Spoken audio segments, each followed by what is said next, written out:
Hello students, आज हम समानांतर माध्य का असमूहित आंकड़ों में प्रत्यक्ष विधि ज्ञात करेंगे, जो कि आपके पेज नंबर 2 के ऊपर क्वेश्चन गिवन है। हमें इसे यहीं समझेंगे। देखिए, आपके परिवार की मासिक आय गिवन है आपको 1600, 1500, 1400, 1525, 1625 और 1630। सबसे पहले समानांतर माध्य ज्ञात करने के लिए हम इसका सूत्र लिख देते हैं। समानांतर माध्य sum of x upon n। Sum of का मतलब है यानी इन सबको हमें जोड़ देना है, जो हमें आंकड़े दिए हैं। इन सब आंकड़ों को जब हम यहाँ पे जोड़ देंगे तो वो हमारा सम ऑफ x निकलेगा। आंकड़ों को जोड़ने के जब हम जोड़ते हैं तो हमारा यहाँ पे जो भी आंसर आएगा उसको हम यहाँ पे हम इन परिवार की मासिक आय के आंकड़ों को जोड़ देंगे और जोड़ने पर हमारा यहाँ पे आंसर आएगा 9280। जब आप इन सभी आंकड़ों को जोड़ेंगे तो आपका आंसर आएगा यहाँ पे 9280। इसको हमें भाग देना है किससे? n से। n हमारे कितने हैं? यहाँ पे x गिवन है, वो है x1, x2, x3, x4, x5 और x6, यानी यहाँ हम 6 लिख देंगे। जब हम 9280 को 6 से भाग करेंगे तो हमारा आंसर आएगा यहाँ पे 1547। 1547 हमारा यहाँ पे उत्तर है, यानी कि ये हमारा समानांतर माध्य है। इसी तरीके से दूसरा क्वेश्चन भी हम देख लेते हैं। आपके आगे दिया है कि परीक्षा के प्राप्तांक आपको दिए गए हैं, यानी मार्क्स दिए गए हैं 40, 50, 55, 78 और 58। वही आपको समानांतर माध्य यहाँ पे ज्ञात करना है। सम ऑफ x करके अपॉन n कर दीजिए।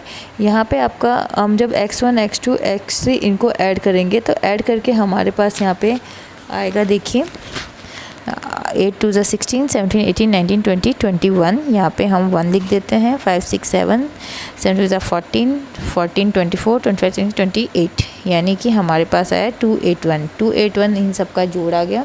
अब n हमारा कितना है, यानी ये 1 2 3 4 5 मध्य हैं, तो हम यहाँ पे 281 डिवाइडेड बाय 5 करेंगे तो हमारा यहाँ पे भाग देने पर आंसर आता है 56.2, यानी कि ये हमारा समानांतर माध्य है।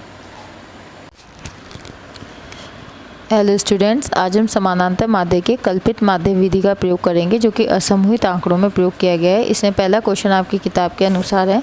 देखिए, 10 परिवारों की साप्ताहिक आय आपको गिवन है, जो कि मैंने यहाँ पे कॉलम्स के रूप में लिख दिया है। यहाँ पे 850, 700, 100 ये जो आपको आंकड़े गिवन है, ये कॉलम्स के रूप में आपको यहाँ पे गिवन है, जो कि मैंने यहाँ पे लिख दिए हैं। कल्पित विधि में हमने एक फॉर्मूला यहाँ पे लिखा था कि आपको d फाइंड आउट करना है। d कैसे फाइंड करते हैं? x माइनस a का फॉर्मूला लगा के। तो यहाँ पे हम d फाइंड आउट कर लेंगे। सबसे पहले कल्पित माध्य विधि में d फाइंड आउट करने के लिए हम क्या करेंगे? देखिए, a हम कुछ भी एज्यूम कर लेते हैं। मान के चलिए a हमारा यहाँ पे 850 ही हम यहाँ पे एज्यूम कर लेते हैं आपकी किताब के अनुसार। तो a हमारा हो गया 850। देखिए, प्लस और माइनस के हमको दोनों को ध्यान में रखना है कि कौन सा साइन आएगा। 850 यानी x ये है, x 850 में से 850 गया तो यहाँ पे 0 आ गया। 700 ये x हमारा 700 है, इसमें से 850 घटाएंगे तो हमारा यहाँ पे कितना आ जाएगा? 150। कैसा? माइनस में। ये माइनस का साइन लगाना ज़रूरी है। ऐसे ही x हमारा 100 है, 100 में से 850 घटाएंगे तो हमारा कितना आ जाएगा? माइनस का 750। इसी तरीके से 750 हमारा x है, उसमें से 850 हम घटा देंगे तो कितना आ जाएगा? माइनस का 100। इसी तरीके से 5000 हमारा x है और हम 850 घटाएंगे तो हमारा कितना आ जाएगा? 4150, जो कि प्लस में आएगा। इसी तरीके से 80 है, 80 में से हम 850 घटा देंगे तो हमारा आ जाएगा माइनस का 770। वही 420 में से हम 850 को घटा देंगे तो हमारे पास आ जाएगा माइनस का 430। इसी तरीके से आगे भी हम घटाते जाएंगे तो हमारा आ जाएगा यहाँ पे 1650। इसके आगे हम घटाएंगे, हमारा आ जाएगा माइनस का 450।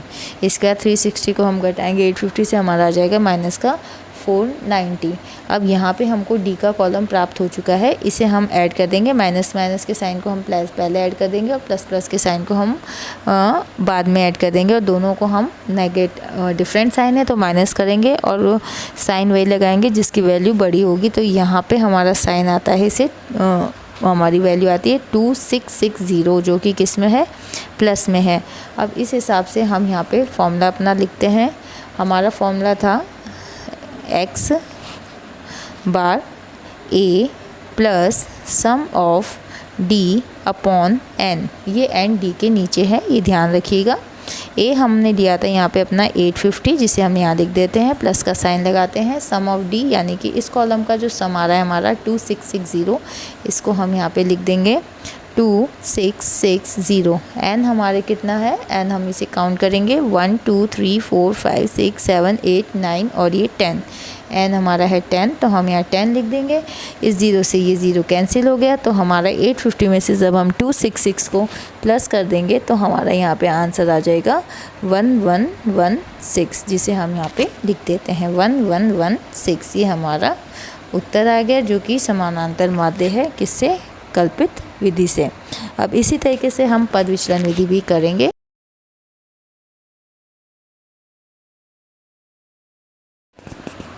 हेलो स्टूडेंट, नई विधि हम पढ़ेंगे समानांतर माध्य की पद विचलन विधि, जिसमें हमें 10 परिवारों की आय गिवन है, जिसमें वही आंकड़े हमने लिए हैं आपकी किताब के, जिसका हमने x कॉलम बना लिया है। यहाँ पे हमको पद विचलन विधि के लिए एक कॉलम d का बनाना होगा। हम फिर वही है, d का फॉर्मूला लिखेंगे x माइनस a। अब यहाँ पे पद विचलन विधि में जो हमारा फॉर्मूला होता है उस हिसाब से हमारा एक और कॉलम बनेगा, जिसे हम बोलेंगे d डैश। इसमें क्या होता है, देखिए इसमें हम x माइनस a जो हमारा होता है उसको हम c से डिवाइड कर देते हैं। c से डिवाइड करने का मतलब है c एक कॉमन फैक्टर है जो कि यहाँ की सभी संख्याओं से भाग होगा। जैसे हम करके देखते हैं, x माइनस a तो हमारा यहाँ पे पहले से ही गिवन है, जो हमने पहले उतारा था सेम हम उसे उतार लेते हैं। 850 हमने a लिया था, 850 में से 850 गए तो 0। इन संख्याओं को हम वापस लिख देते हैं। माइनस 150, a माइनस 750, यहाँ पे आएगा हम माइनस 100 प्लस का 4150। इसके बाद आएगा हमारा 770 माइनस में, फिर हमारा आएगा माइनस में वापस से 430, फिर आएगा हमारा प्लस में 1650। नेक्स्ट है हमारा माइनस का 450, फिर नेक्स्ट है हमारा माइनस का 490। ये इतना हमारा कल्पित माध्य का पूरा आ गया। हमने इसको ऐड किया था, ऐड करके हमारा प्लस में आ रहा था 2660।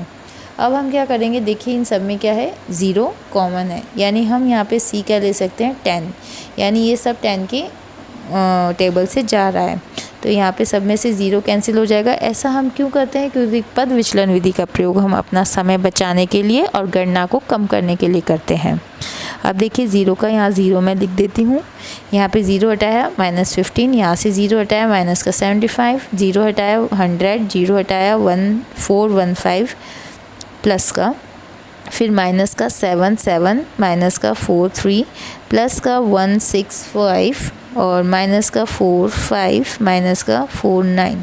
इस तरीके से हमारे पास d डैश आ गया। अब हमारे फॉर्मूले के अकॉर्डिंग फॉर्मूला हमारा है x, देखिए हम फॉर्मूला यहीं लिख देते हैं। फॉर्मूले में हमारा कह रहा है a plus sum of d upon n। इतना फॉर्मूला हमारा कल्पित माध्य का था, बस विचलन में हमें इंटू c कर देना है, विचलन में हमको इंटू c कर देना है और यहाँ पे d की जगह d डैश कर देना है, क्योंकि अब हम इस कॉलम का टोटल नहीं लेके पद विचलन में इस वाले कॉलम का क्या लेंगे, टोटल लेंगे। तो इसका टोटल हमारा कितना आ जाता है, इसका टोटल हमारा आता है 0, यहाँ से भी हट जाएगा तो 266, यानी प्लस का 266।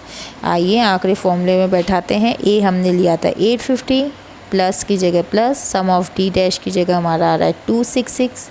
यहाँ पे d और d डैश में फ़र्क है, ये कॉलम d का है, तो हमने कल्पित माध्य में ये वाला नंबर लिया था। पद विचलन विधि में ये d डैश है, तो हम पद विचलन विधि में ये वाला लेंगे 266 अपॉन n, वही हमारा 10 है, इंटू c हमने कितना लिया था, यहाँ पे c हमने 10 लिया था। यहाँ पे देखिए 10 से 10 कैंसिल हो जाता है। 850 में जब हम 266 ऐड करते हैं तो हमारे पास वही 116 आता है। आपको जैसे पता है कि हम किसी भी विधि से इसे ज्ञात करेंगे, चाहे वो प्रत्यक्ष विधि हो, कल्पित माध्य विधि हो या पद विचलन विधि हो, हमारे आंसर सेम ही रहेगा। बच्चों आज हम समानांतर माध्य ज्ञात करेंगे, लेकिन समूहित आंकड़ों से ज्ञात करेंगे। समूहित आंकड़ों का मतलब है कि आपको 2 कॉलम दिए गए होंगे x और f का, और हमने इससे पहले पढ़ा था असमूहित, वहाँ पे सिर्फ हमें x का कॉलम मिलता था। अब समूहित माध्य में जहाँ पे हमें 2 कॉलम गिवन होंगे, एक x का और दूसरा f का, उसके अंदर प्रत्यक्ष विधि से हम इसे ज्ञात करेंगे। तो पहली विधि हमारी प्रत्यक्ष विधि है। देखिए हम देखते हैं, सबसे पहले हमें भूखंडों का आकार दिया हुआ है जिसे हमने x माना है, जो कि 100, 200 और 300 है, और भूखंडों की संख्या जो कि f है, जिसे हमने 250 और 10 माना है, यानी कि ये फ्रीक्वेंसी है। अब इस प्रत्यक्ष विधि में हम जहाँ पे हमें 2 कॉलम गिवन है वहाँ पे क्या फॉर्मूला लगता है, देखिए यहाँ पे फॉर्मूला लगेगा समानांतर माध्य ज्ञात करने का, x bar is equal to sum of F X upon sum of F. इसका मतलब है कि हमें f और x को पहले गुणा करना पड़ेगा, तो हम यहाँ पे fx का गुणा कर देंगे और फिर इस fx का सम दिया हुआ है, यानी इसका हमें टोटल करना होगा और सम ऑफ f यानी इस f का टोटल करना होगा और दोनों को भाग देना होगा। आइए देखते हैं, जब हमने 100 को 200 से गुणा किया तो यहाँ पे आ गया हमारा 20,000। 200 को 50 से गुणा किया तो हमारा यहाँ पे आंसर आता है 10,000। इसी तरीके से 300 को जब 10 से गुणा किया तो हमारा आंसर आता है यहाँ पे 3,000। अब इन सब का प्लस हम करेंगे तो हमारा आ जाएगा यहाँ पे 33,000। इस 33,000 को मैं fx की जगह लिख लेती हूँ 33,000। इसी तरीके से मुझे f का भी टोटल चाहिए, तो f का टोटल जब मैं करूँगी तो ये आएगा मेरा 260। ठीक है, इसको मैं यहाँ पे लिख देती हूँ 260। जब मैं 33,000 में से 260 का भाग दे दूँगी तो मेरे पास आंसर आ जाएगा 126.92, यानी ये हमारा समानांतर माध्य ज्ञात कर लिया है, जो कि प्रत्यक्ष विधि से है। नेक्स्ट क्वेश्चन है हमारा समानांतर माध्य, जो हम इसमें प्रत्यक्ष विधि से ज्ञात कर चुके थे। अब हम यहाँ पे कल्पित विधि यानी कि ए एज्यूम करके ज्ञात करेंगे। पहले तो आप देखिए, समानांतर माध्य में जब भी हमको x और f का कॉलम गिवन हो तो हम सिर्फ f से ही एज्यूम करते हैं a। तो यहाँ पे मान के चलिए हमने 200 a एज्यूम कर लिया है। यहाँ पे कॉलम थोड़े मेरे आगे पीछे बन गए, कॉलम आप कैसे भी बना सकते हैं, इस वजह से मैंने आपको ये बना के दिखाया। आंसर पे कोई फ़र्क नहीं पड़ेगा। जैसे मेरा x का कॉलम ये है तो 100 में से मैं जब मैं a को मैंने 200 माना है तो 100 में से 200 घटाऊंगी तो मेरा आ जाएगा माइनस का 100। ऐसे ही 200 में से 200 गया तो मेरे पास आ जाएगा 0। 300 में से 200 गया तो मेरे पास आ जाएगा प्लस का 100। ठीक है, अब ये जो मेरा d है यानी -100 मेरा आया है, उसको मेरे को किससे मल्टीप्लाई करना है, f से, यानी इसी से मैंने a लिया था और इसी से मुझे मल्टीप्लाई करना है। यानी 200 को मैं -100 करूँगी तो कितना आ जाएगा मेरा 20,000, यानी कि यहाँ पे मेरा आ जाएगा 20,000। इसी तरीके से आगे मैं 50 × 0 करूँगी तो मेरा आ जाएगा 0। इसी तरीके से 10 × 100 करूँगी तो मेरा आ जाएगा 1000। अब मेरे पास क्या होगा, x निकालने के लिए मुझे सम ऑफ fd चाहिए, यानी मुझे इसका सम चाहिए। इसका सम मैं निकालूंगी तो मेरा आ जाता है 21,000। a मैंने क्या एज्यूम किया था 200, तो a की जगह मैं 200 लिख दूँ, प्लस यहाँ पे मेरा आ रहा है 21,000 लिख दे रही हूँ। अब यहाँ पे सम ऑफ f चाहिए, यानी मुझे इसका टोटल चाहिए। इसका टोटल मेरा कितना आ रहा है 260, तो मैं यहाँ पे 260 लिख दूँगी। इस तरीके से अब जब मैं इसे सॉल्व करूँगी तो मेरा आंसर क्या आना चाहिए, यहाँ पे 126। देखिए